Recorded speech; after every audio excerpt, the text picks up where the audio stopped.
Good morning student. आज हम रासायनिक बलगतिकी केमिकल काइनेटिक्स के बारे में स्टडी करेंगे कि केमिकल काइनेटिक्स क्या है।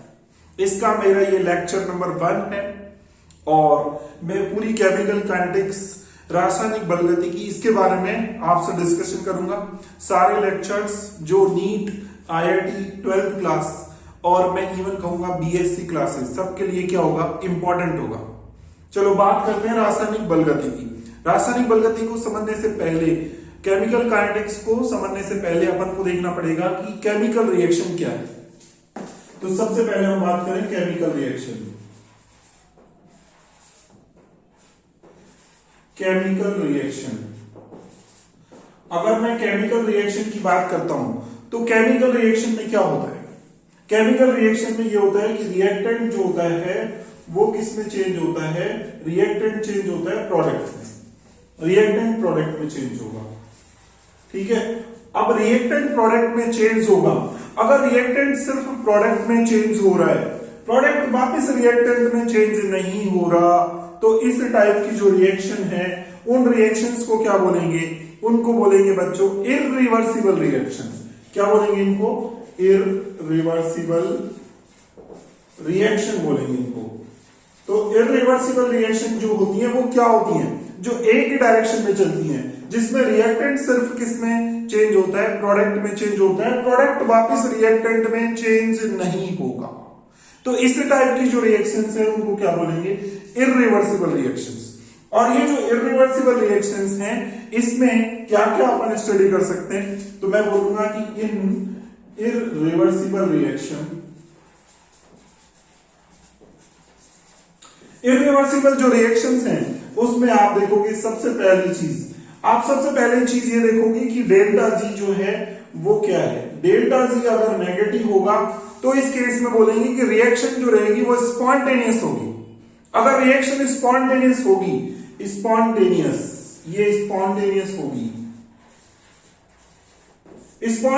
होगी, ठीक है, स्वतः होगी, तो उस केस में डेल्टा जी होता है वो जो नेगेटिव होता है। ये रिएक्शन जो रहेगी जिसमें रिएक्टेंट प्रोडक्ट में चेंज हो रहा है। अगर रिएक्टेंट प्रोडक्ट में चेंज हो रहा है तो रिएक्शन हो रही है, और रिएक्शन जब होगी तो प्रोसेस बोलेंगे स्पॉन्टेनियस।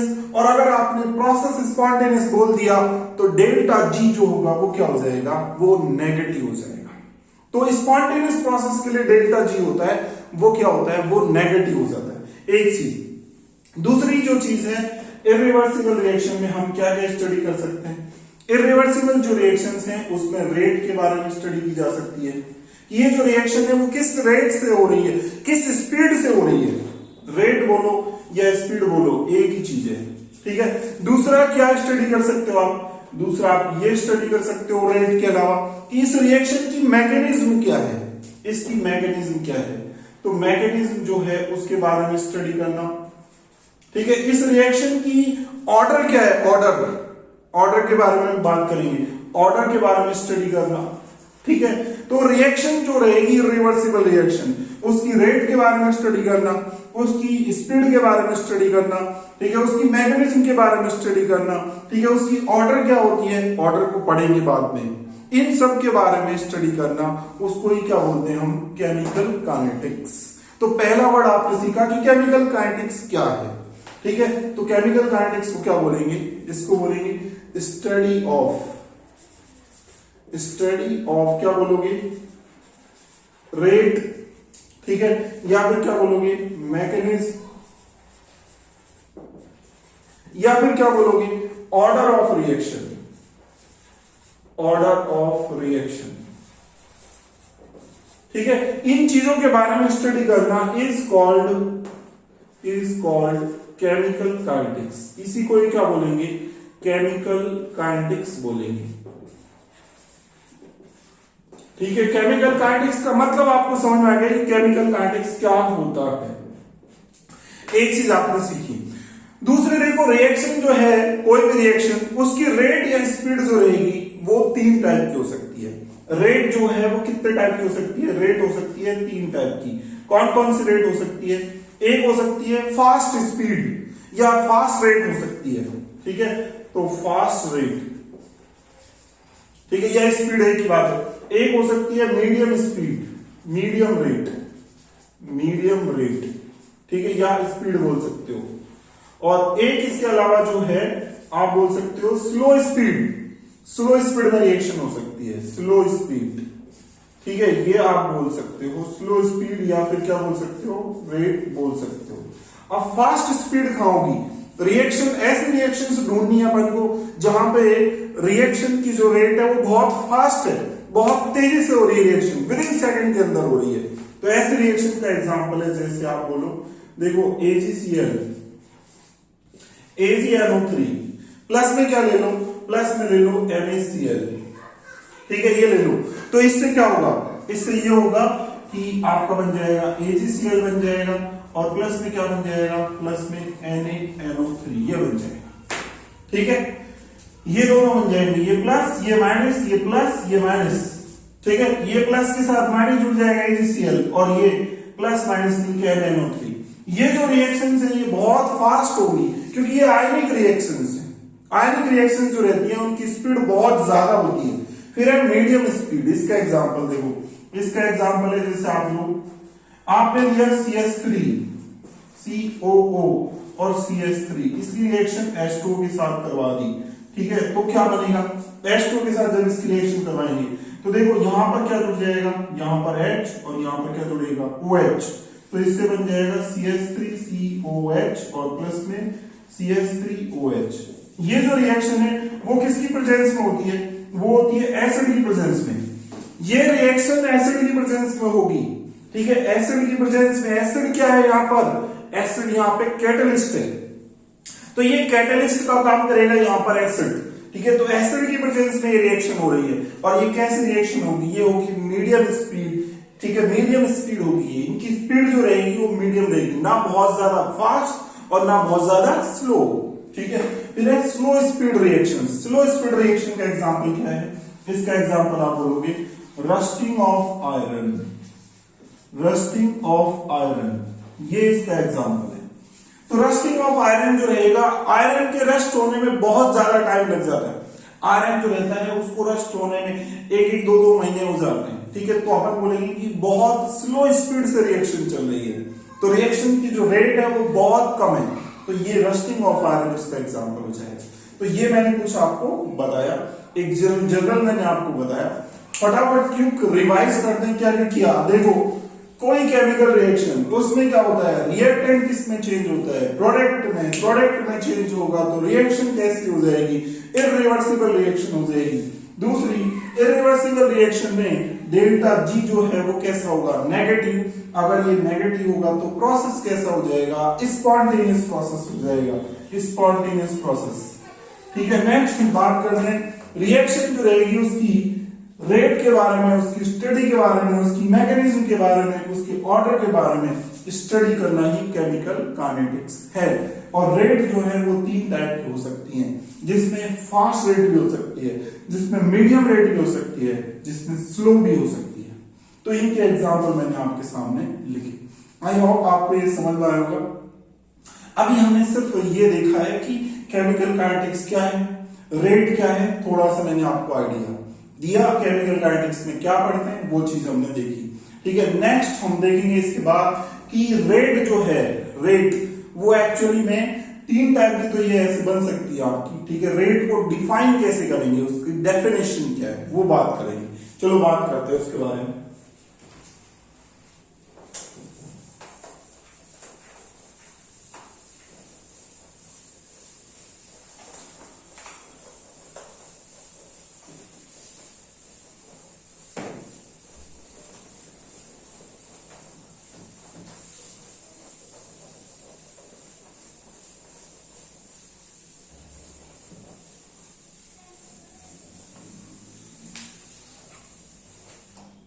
देखो अब नेक्स्ट आगे बात करते हैं कि रेट जो होती है वो क्या होती है एक्चुअली में।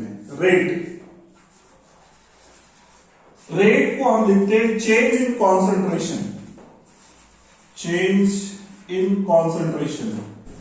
और कॉन्सेंट्रेशन किसकी लेंगे, कॉन्सेंट्रेशन लेंगे रिएक्टेंट की, ऑफ रिएक्टेंट की लेंगे, या फिर क्या लेंगे, या फिर ले सकते हैं किसकी, प्रोडक्ट की, तो प्रोडक्ट की कॉन्सेंट्रेशन में कितनी चेंज हो रही है, और डिवाइड में क्या लिखते हैं, डिवाइड में लिखते हैं टाइम इंटरवल, टाइम इंटरवल।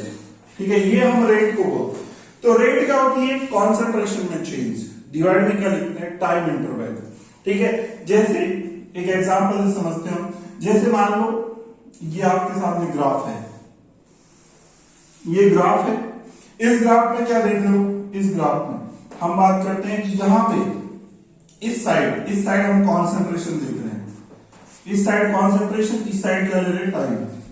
अगर मैं रिएक्शन की बात करता हूं, रिएक्शन में क्या हो रहा है, रिएक्टेंट किसमें चेंज हो रहा है, प्रोडक्ट में। तो देखते हैं कि रिएक्टेंट की कॉन्सेंट्रेशन टाइम के साथ डिक्रीज होती है, तो रिएक्टेंट की कॉन्सेंट्रेशन टाइम के साथ डिक्रीज होगी, तो ये रिएक्टेंट के लिए क्या आ जाएगा, ग्राफ आ जाएगा। फिर प्रोडक्ट की कॉन्सेंट्रेशन टाइम के साथ इंक्रीज होगी, तो क्योंकि प्रोडक्ट बनेगा ज्यादा से ज्यादा, तो प्रोडक्ट की कॉन्सेंट्रेशन क्या होती जाएगी, बढ़ती चली जाएगी। ठीक है, तो ये प्रोडक्ट के लिए ग्राफ, और ये किसके लिए, रिएक्टेंट के लिए। ठीक है, इस तरीके से हम देखते हैं। अब हम दो टाइम चूज कर लेते हैं। एक टाइम हमने चूज कर लिया, यहां पे देख लेते हैं, एक तो T1 टाइम है, और एक जो टाइम है वो T2 टाइम है।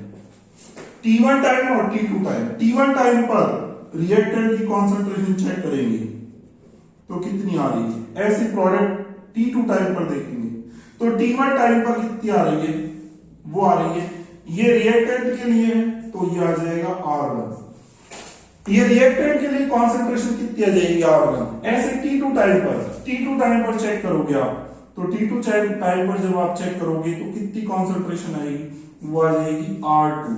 ये किसकी कॉन्सेंट्रेशन है, ये रिएक्टेंट की, क्योंकि ये जो लाइन जिसको टच कर रहा है वो किसको बता रहा है, ये रिएक्टेंट को टच कर रहा है, तो रिएक्टेंट की कॉन्सेंट्रेशन आएगी T2 टाइम पर। ऐसे T1 टाइम पर कितनी आएगी, R1 आएगी। अब आपको चेंज देखना है, कॉन्सेंट्रेशन में चेंज देखना है, तो कॉन्सेंट्रेशन में चेंज देखोगे तो क्या लिखोगे, तो फॉर रिएक्टेंट, अभी ये रिएक्टेंट के लिए लिख रहे हैं, तो फॉर रिएक्टेंट, तो रिएक्टेंट के लिए क्या लिखोगे, तो रिएक्टेंट के लिए आप लिखोगे कॉन्सेंट्रेशन में चेंज, कितना हो रहा है कॉन्सेंट्रेशन में चेंज, वो हो रहा है आपका R2। ठीक है, R2 ये बाद की कॉन्सेंट्रेशन, और माइनस में क्या लिखोगे, R1 ये पहले की कॉन्सेंट्रेशन, इतना कॉन्सेंट्रेशन में क्या हो रहा है, चेंज हो रहा है, चेंज ये लिखोगे, फाइनल माइनस में क्या करोगे, इनिशियल, और डिवाइड में क्या लिखोगे, ये रेट लिख रहे हैं, रेट को किससे डिनोट करेंगे, R से डिनोट करेंगे। फिर टाइम जो है T2 टाइम ले रहे हैं और T1 टाइम ले रहे हैं, तो टाइम में जो डिफरेंस आएगा, टाइम इंटरवल, वो क्या जाएगा, वो आ जाएगा T2 माइनस में T1। ठीक है, ये रिएक्टेंट के लिए लिखा। अब यहाँ पे कॉन्सेंट्रेशन में जो चेंज आएगा, R2 माइनस R1, ये आप बात करोगे तो ये जो आएगा वो कितना आएगा, डेल्टा, और R लिख सकते हो आप इसको, और ये जो है टाइम में चेंज जो लिखोगे वो क्या लिखोगे, डेल्टा T। और एक इंटरेस्टिंग चीज यहां पर R2 जो है वो छोटा है, और R1 कैसा है, R1 बड़ा है, तो छोटे में से बड़े को लेस करोगे तो ये जो वैल्यू आएगी वो आपकी कैसी आ जाएगी, वो नेगेटिव आएगी। तो नेगेटिव लगाना यहां पर मत भूलना, नेगेटिव आएगी। नेगेटिव क्यों आ रही, क्योंकि ये वैल्यू छोटी है, ये वैल्यू क्या है, बड़ी।